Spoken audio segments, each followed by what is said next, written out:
This is WNCN News at 11. You're dealing with somebody with a gun and you have nothing. Handguns in the hands of teachers. After a series of mass shootings at schools, some parents want teachers trained and armed, ready to protect their kids. I'm Sean Maroney. And I'm Sharon Tazwell. In Person County, there is a petition circulating to get state legislators to change the law to allow for that. WNCN's Michael Highland has more. Courtney Henderson's two boys go to elementary school in Person County. Their safety for those hours they're out of her sight is something she worries about, especially in the wake of several mass shootings at schools across the country. It scares me to death to think that my children are growing up in a community, not a community, but in a world where people do these kinds of things. Bruce Wren shares that concern. He knows about security, selling electronic security systems at this business in Roxborough. His daughter graduated from Roxborough Community School. It's surrounded by barbed wire fencing and has other security measures in place. But still, he was worried. I worried about it every day, every single day. My wife and daughter didn't understand it, but I went down to that school almost every day. And to make sure the back doors were locked, to make sure it was safe. His main concern, a gunman getting inside. But once you get beyond that, somebody get beyond that, then what do? You're dealing with somebody with a gun and you have nothing. So he's circulating this petition, hoping state legislators will change the law to allow trained teachers to keep a gun in a secured place in their classrooms. He made his pitch to the Person County Board of Education Thursday, seeing if he'd get any support. Board members were silent. The chairman says it's not something they've seriously discussed. Personally, I think it would be a huge difference. It would be a mighty big item that would require a lot of thought, a lot of input. The country's largest teachers union, the National Education Association, is strongly opposed to this idea, calling it dangerous. In a recent survey, the union says 68% of its members oppose it. But Wren says he'll keep pushing. All these kids getting killed in schools with all this gun violence and all. And, we have all these gun-free zones, and that gun-free zones is not working. An NBC News investigation found 18 other states already allow teachers and other adults to carry a gun in school. Here in Person County, though, they don't plan to discuss this issue at any public meetings anytime soon. In Person County, Michael Highland, WNCN News. And parents in Wake County getting a chance to weigh in tonight about the district's new school reassignment plan. It wasn't a big turnout, though, at Scotts Ridge Elementary in Apex. The meeting was to go over proposed changes that could impact some students at several schools in the southwest part of the district, including schools like Holly Springs Elementary, also Holly Grove and Holly Ridge Elementary, and in Cary to Turner Creek and Highcroft Drive. Seeing as that this has been an ongoing thing for the past few years, from what I've heard, there's been a lot of reassignments over the past few years at different school systems. We're kind of new to the Cary area, so I'm trying to just kind of get an idea of what to expect. We're adding about 3,000 students per year. It's a good problem to have. We like that people want to live here. It just presents a challenge to us as a school district to try to build enough schools to accommodate all the people who want to live here. There will be 5 new elementary schools in the county next year. There'll be another meeting on the proposed reassignment Monday at Leesville Road High School. A final decision is expected in December. A big hit for Franklin County. Its only hospital, its only emergency room is closing. We first told you about this Wednesday. It's a story we remain dedicated to following. Novant Health says it's been losing millions of dollars each year operating Franklin Medical Center. They tell us about 40 people use the emergency room each day, so they just can't afford to keep it open. They were also quick to point out that there are 6 other hospitals in the area. Mayor Pro Tem of Lewisburg, Boyd Sturgis, says it's unacceptable. He tells us he's working with state lawmakers to keep at least the emergency room open. We're all working very hard to hopefully find a suitable end game for this with another provider, which we have some hope will happen. Franklin Medical Center already stopped admitting patients. The emergency room will close next Friday. Members of the North Carolina National Guard are getting ready to head to South Carolina to help with the state's record flooding. Over 500 soldiers and airmen will leave Saturday, and their primary mission will be to help with damage assessments of roads and bridges, as well as remove debris. Well, the state also sent thousands of water bottles for law enforcement officers, as well as 2 civil air patrol planes and 500 road barricades. And parts of South Carolina remain under a heightened alert for more dam breaks tonight. At least 62 dams across the state are being monitored, particularly near coastal towns. We're also learning more about incredible acts of bravery during the storm. A woman who nearly died after being sucked into a drainage pipe got a chance to thank the 3 officers who came to her rescue. Without them, I wouldn't be here. And, you know, to me, he might think he's just another person, but I mean, he's my own personal hero because if he wasn't there. Amber Lloyd had been underwater for 2 to 3 minutes when she was rescued. And if you'd like to donate to the relief effort in South Carolina, WNCN is teaming up with the American Red Cross. You can either call in a donation at 1-800-RED-CROSS, or you can add it to your grocery bill at local Food Lion and public stores. Meanwhile, coastal communities in our state still feeling the effects of the storm. Riceville is dealing with what they call significant erosion on the north end of the beach. The area received more than a foot of rain in the recent storm. Local officials are now trying to determine if the southeastern part of the state could be declared a federal disaster area. To help communities along the coast recover from the storm, the State Department of Environmental Quality issued emergency permits for general beach bulldozing. This would allow the 8 oceanfront counties to start on dune reconstruction without paying the $200 permit fee. And turning to weather, this is a live look from our tower cam in Raleigh. We're going to see some more rain coming our way, so we send it now to meteorologist Bill Ray. Bill, the rain's coming this weekend. We don't need it. We showed you earlier in the evening that there's no more drought across North Carolina, and so we could use a break, but we're going to get a day of rain, and that's going to be Saturday. Nothing tonight, though, as we look at the Neighborhood Network through Shaw University on the weather bug, and as we take a look at the radar, things are clear. There was a little renegade shower earlier up in Henderson. That quickly died out over Warrenton and Warren County, but all in all, things look pretty clear at this time. Temperatures are in the 60s, 68 degrees in Raleigh, 68 in Fayetteville. It's 59 right now in Roxborough, so a little cooler,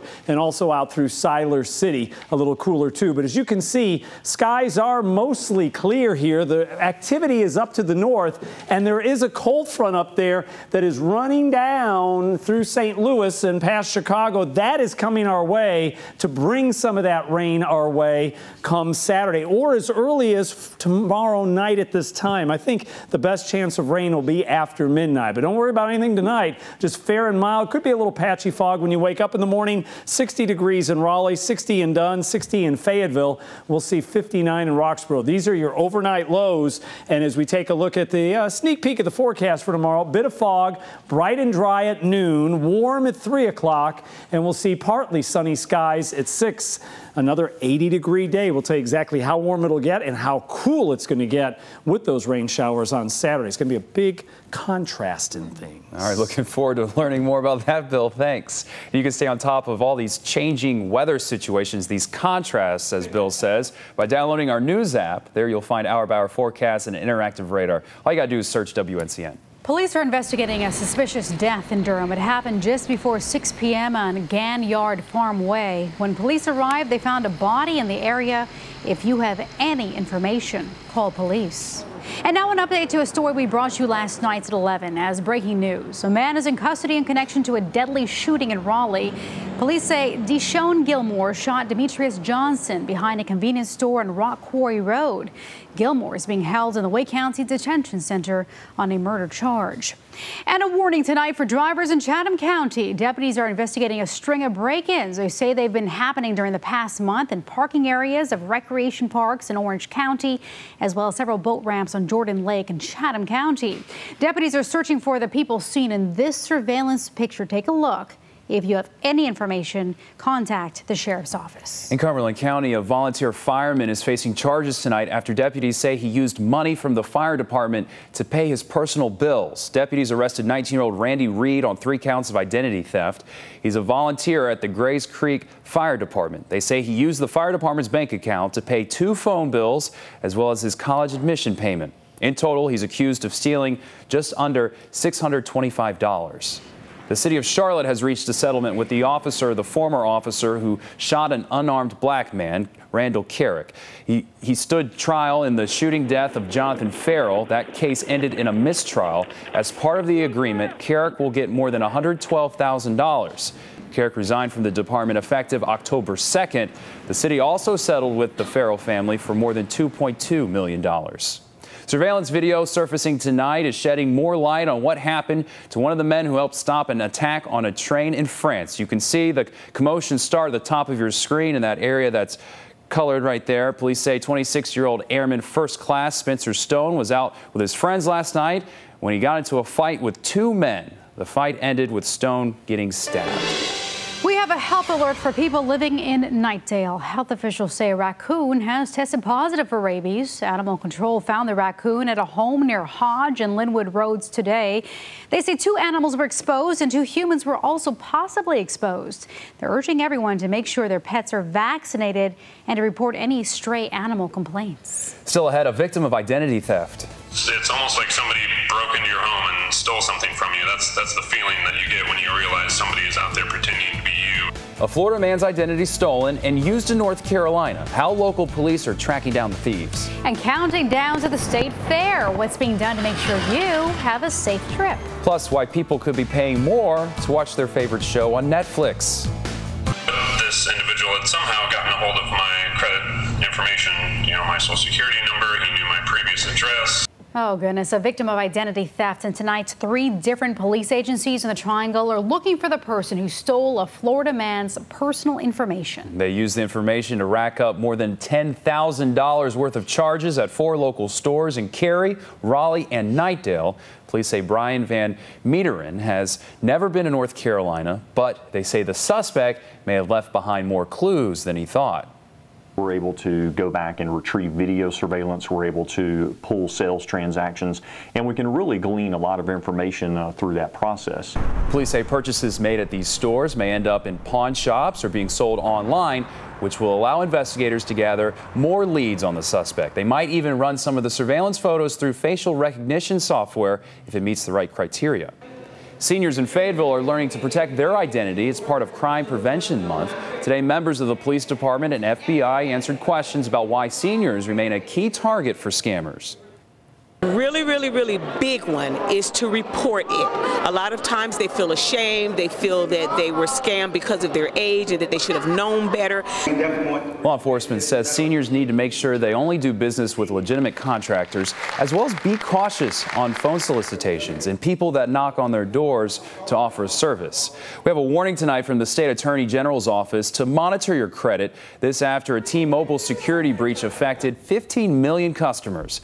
Attorney General Roy Cooper says people should check their credit reports, request a fraud alert, and consider a security freeze. T-Mobile has notified the customers affected by the breach. Now we have a series of recalls to tell you about tonight. First, General Motors is telling some SUV owners not to use their windshield wipers. The automaker says an electrical short could cause a wiper motor to catch fire. The company is recalling nearly 32,000 Buick Enclave and Chevrolet Traverse SUVs to try and fix the problem. And Whole Foods is recalling some of its cheese products because they could be contaminated with listeria. Well, the recall affects all cut, wrapped, and weighed Papillon organic cheese. It was sold at stores across the country. If you purchase the product, you can return it for a full refund. And if you're going to sign up for a Netflix account, you're going to pay a little bit more. Starting in November, the company will raise its monthly price by $1 to $9.99. The price hike will only affect new customers. And we're just a week away from the start of the state fair, and preparations are well underway to make sure you have a safe experience. Early next week, inspectors will be out on the rides, making sure they're up to code. They'll also be looking at the games to make sure you get what you pay for. Inspectors will also monitor the food to make sure each vendor follows the sanitation guidelines. And every day there will be up to 100 deputies on site for your safety. For more on what's new at the fair this year, just log on to WNCN.com. Crabtree Valley Mall in Raleigh is opening a new parking deck tomorrow. It'll help improve traffic flow and parking along the main entrance. It's part of the mall's multi-million-dollar streetscape project. They'll also add new retail space along the top level of the mall early next year. Oh, I love that. Well, Raleigh is turning into an entrepreneur's dream city these days, especially with HQ Raleigh's recent partnership with Wake Tech Community College. The business hub and school will be working together to offer students classes and also access to actual startup owners. I think it's really important that we work together collaboratively in the community to bolster our efforts nationally to be one of the top places for innovation in the country. And the partnership is in a trial stage for the next 6 months as school officials determine what's best for Wake Tech students. And now, your WNCN weather forecast.